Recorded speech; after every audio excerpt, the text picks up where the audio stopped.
Vous êtes dans le sillage de ce grand homme que je viens de mentionner, le président Félix Houphouët-Boigny. Si c'est sur le panafricanisme, il ne faut pas compter sur le Sénégal. Je ne les dénigre pas, c'est un fait. Je salue la posture du président Macky Sall. Je lance un appel à nos frères et sœurs africains pour qu'ensemble nous consolidions les acquis obtenus dans les processus de construction de l'intégration de la CEDEAO. Allez, regarde ce qu'ils sont en train de faire.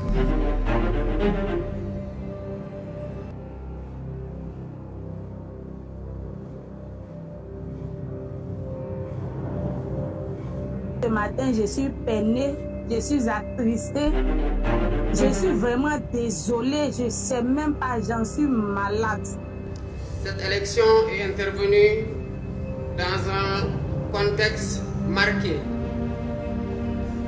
par une crise préélectorale qui aura coûté des vies, qui aura fait de nombreux blessés, qui aura vu de nombreux patriotes emprisonnés.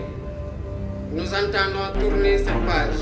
Mais comme je l'ai dit, je répète, s'ils veulent changer la société, il va falloir commencer à sanctionner ceux qui ont tué ces Sénégalais. S'ils reviennent dans le droit gréco-romain pour protéger ces crimes-là, moi je pense qu'ils auraient échoué déjà même. Parce que ces crimes qui se sont passés, il faut qu'il y ait la vérité et la justice. Et la justice n'est pas forcément le tribunal.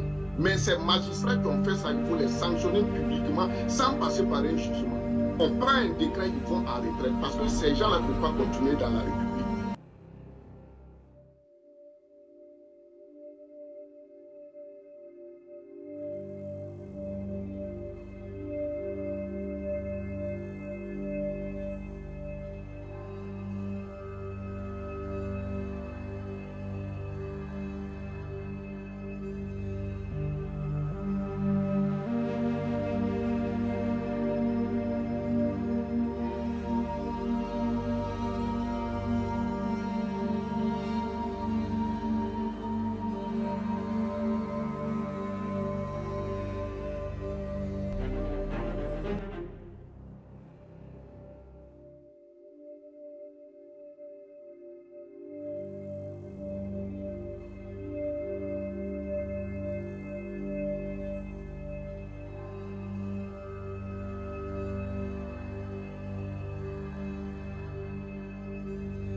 Le président, je suis heureux de vous accueillir, de vous recevoir et de vous voir.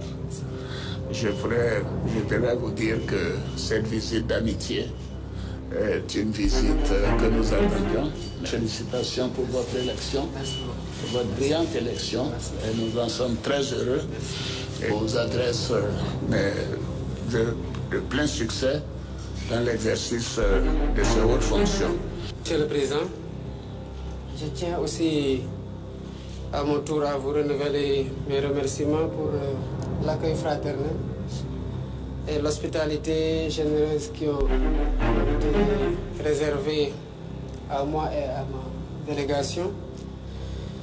Sachez, Monsieur le Président, que je suis venu d'abord rendre visite à un aîné, le président Ouattara.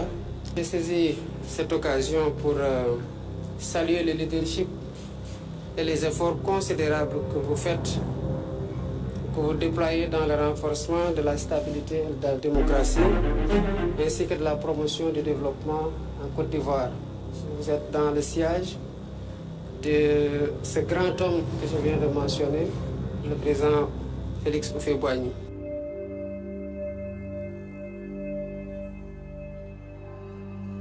Nous pouvons encore faire plus, notamment dans les secteurs prioritaires. Je vous en parlais tout à l'heure dans le secteur de l'agriculture, avec le développement des coopératives en Côte d'Ivoire, dont nous voulons largement nous inspirer, et dans d'autres domaines comme celui de l'élevage, de la défense, de la sécurité, de l'éducation et de l'énergie même. Si c'est sur le panafricanisme, il ne faut pas compter sur le Sénégal. Je ne les dénigre pas, c'est un fait. Parce que pourquoi? Regardez dans les médias occidentaux, qu'est-ce qu'on dit? On dit que c'est des panafricanistes de gauche. Donc faisons des analyses. Et la précipitation avec laquelle Macky Sall les a reçus. Et mieux, si on repart en arrière, pourquoi ils ont écarté Sonko? Et finalement, ils sont sortis de la prison. Normalement, son droit devait valoir. Normalement aussi, le parti, ils avaient dissous tout ça. Pourquoi ils l'ont fait? C'est pourquoi je dis qu'il faut aller en profondeur. C'est un changement qui s'est passé au Sénégal. Il y a peut-être un deal en amont? Il y a bien sûr un deal. Ils sont partis précipitamment à la présidence et Macky Sall lui-même n'a pas battu campagne. Les Wad et autres sont venus soutenir. Il y a quelque chose qui ne va pas. Moi, je parle d'un peuple qui est comme ça, le Sénégal. Donc, il ne faut pas s'attendre à voir qu'il y aura des ruptures, il y aura des... Les Sénégalais seront ce qu'ils sont.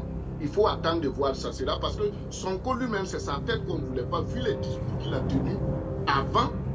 On ne veut pas voir un tel monsieur à la tête du Sénégal. Et même la dernière fois ici, si vous avez prêté attention, le journaliste sénégalais que tu as invité, il a dit que même le Faye, on ne voulait pas de lui parce que les gens l'accusent d'être un salafiste ou quoi.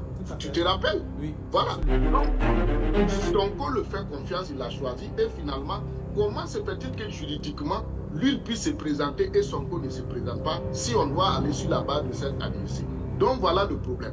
Maintenant, au niveau des projets de société, quand le Koro Kalifara parle d'un grand projet de société et c'est bien cousu, moi je dis non, où est la culture? Est-ce que vous avez vu des Sénégalais se mettre dans un discours politique, des sociétés parler d'une révolution culturelle, comment il faut changer les choses? C'est par là qu'on connaît l'avenir d'un peuple. On se trompe souvent de faire certaines analyses sur la démocratie. Mais tout peuple s'assoit sur son histoire, sa culture, pour se projeter et définir sa puissance. Et lui-même, il ne dira pas le contraire. Quand vous regardez toutes les grandes nations au monde, mais les Sénégalais s'appuient sur quoi? Dites-moi aujourd'hui, quel leader sénégalais du Sénégal, il est devenu un repère? Cheikh Anta Diop n'est pas un repère. Sambène Ousmane n'est pas un repère. Et comment il s'appelle? Aline Diop, les Matar Mbo, les Mamadou Dia. Eux, leur génération ont parlé de Mamadou Dia. Mais dans la vie du Sénégalais, est-ce que c'est des gens qui... Je l'ai dit pourquoi.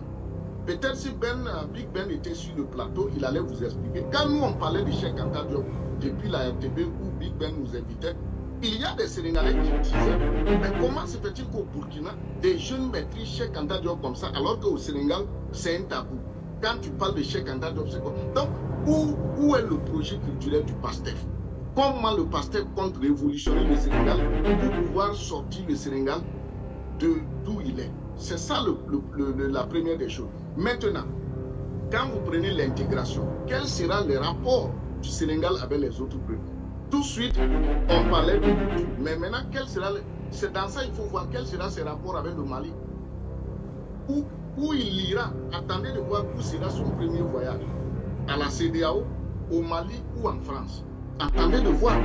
Donc, pour moi, il faut considérer c'est une élection qu'ils ont gagnée. Attendons de voir. Mais comme je l'ai dit, je répète, s'ils veulent changer la société, il va falloir commencer à sanctionner ceux qui ont tué ces Sénégalais. S'ils reviennent dans les droits gréco-romains pour protéger ces crimes-là, moi je pense qu'ils auraient échoué déjà même. Parce que ces crimes qui se sont passés, il faut qu'il y ait la vérité et la justice. Et la justice n'est pas forcément le tribunal. Mais ces magistrats qui ont fait ça, il faut les sanctionner publiquement sans passer par un jugement. On prend un décret, ils vont en retraite parce que ces gens-là ne peuvent pas continuer dans la République.